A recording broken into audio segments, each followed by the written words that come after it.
everyone. Today we are going to observe my hoverboard. Sorry for the parrot noises in the background. Like, I'm literally in the garage. Oh yeah, of course I opened it prior, because I know you wouldn't like to look at the screws. For your information, there are 8 of them. They look like this. I know you wouldn't like to see just popping it open. It's like you don't have much time, so I just did that off camera. And then, here, let's get this cover off.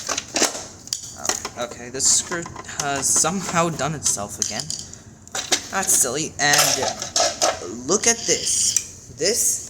Yes, this is my hoverboard. Like, look at that. This is the frame. Look at what it's made of. That looks like steel. Right there, that is crazy. And, oh, and copper. Okay, here, yeah, that's pretty well made. They don't make hoverboards like this. This one's like 5 years old. This hoverboard's like 5 years old as of 2025, October 2025. It's 4 to 5 years old. Because I got this thing when I was like graduating 4th grade. And now I'm in 9th grade, so that's pretty amazing.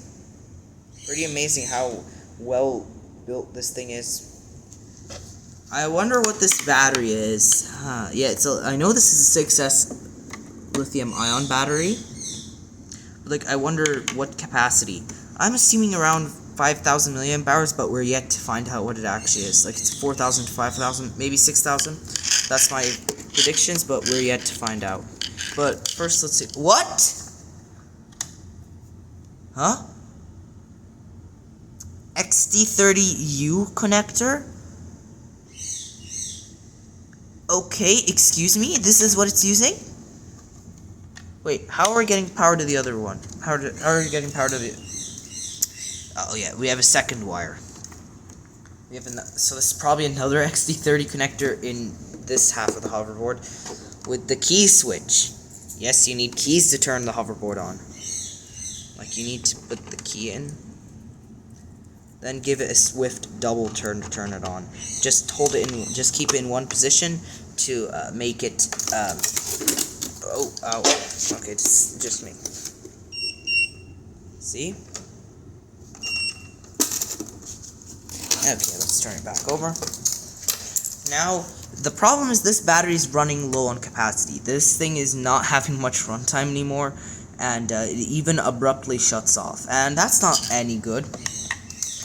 Now, you might have seen this hoverboard in a previous video with the Lego RC car outside, because I cannot run after that thing. I have to use the hoverboard to help me. I'd immediately get exhausted trying to run after that thing. That Lego RC car, that thing is fast.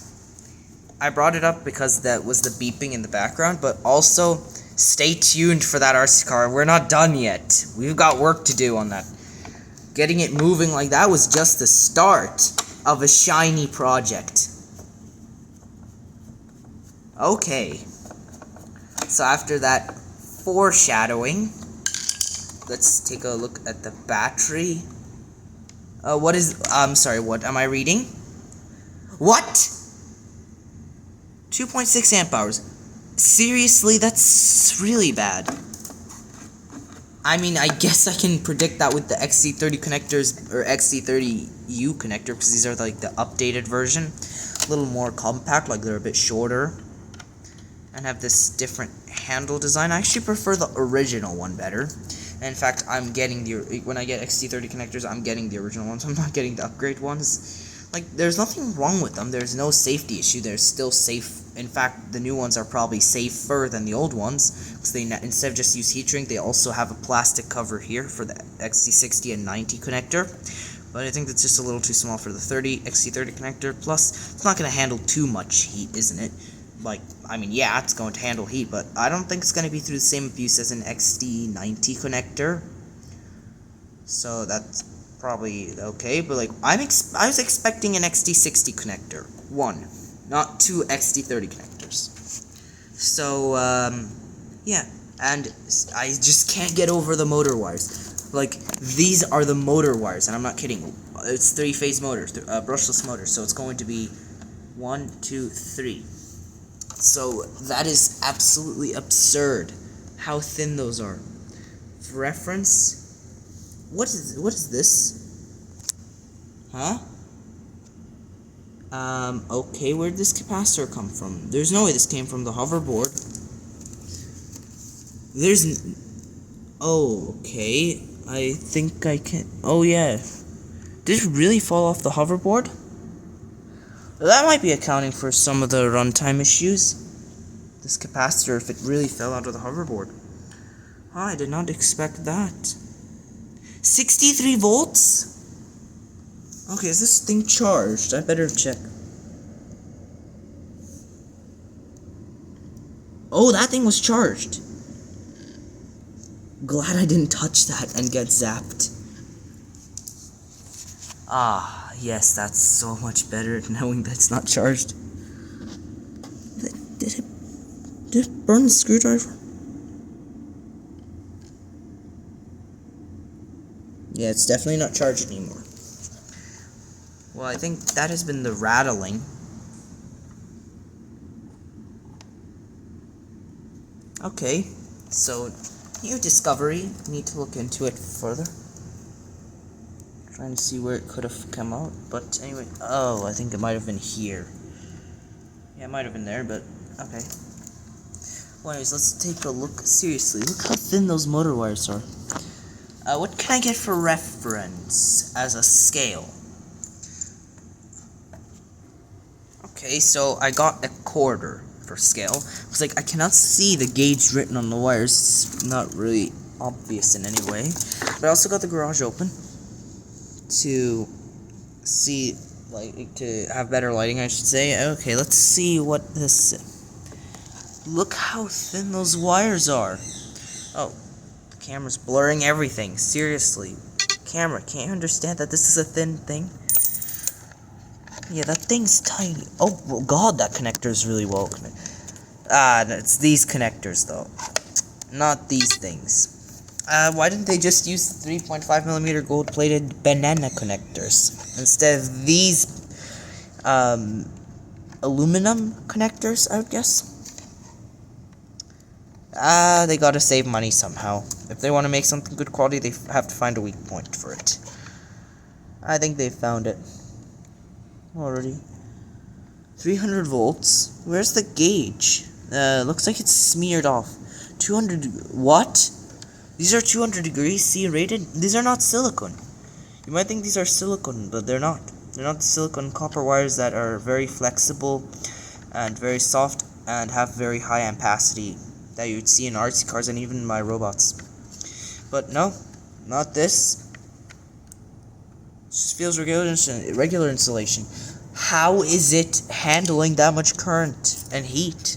It's like, I should say, any wire that has a higher temperature resistance and is still copper will have higher ampacity.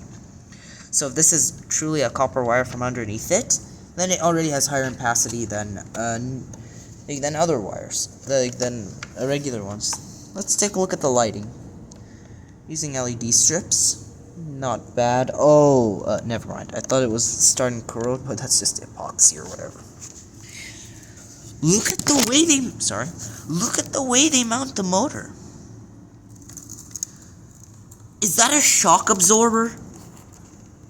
No, never mind. That's not a shock absorber. It looked like a shock absorber. Yeah, definitely. I thought it would have been. Yeah, that's not a shock absorber. That's just a bunch of washers.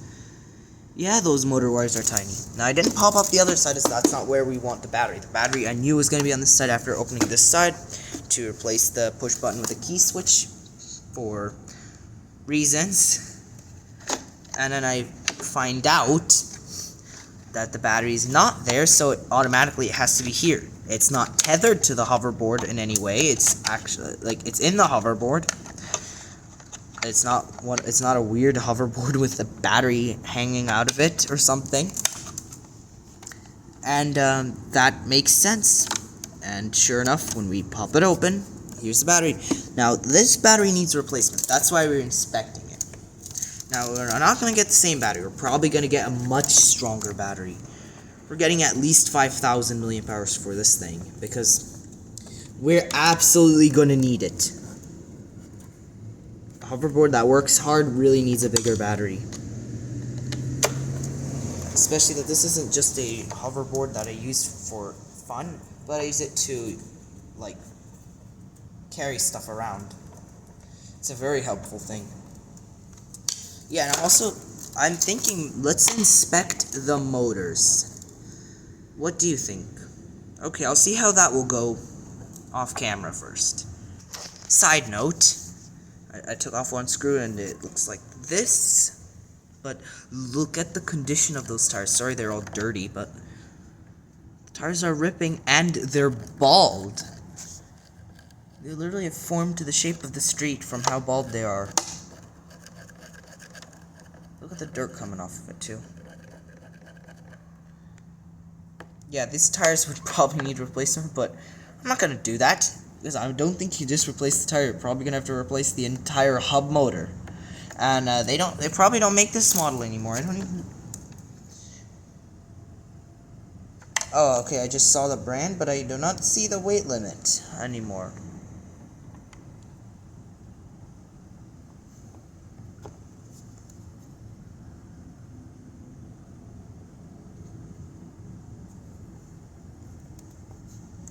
Okay, I was just seeing something, and nope, weight limit is not on that. The weight limit. It was 220 pounds or kilograms, I can't quite remember. But that's still a lot. That's actually more than the electric scooter on my channel.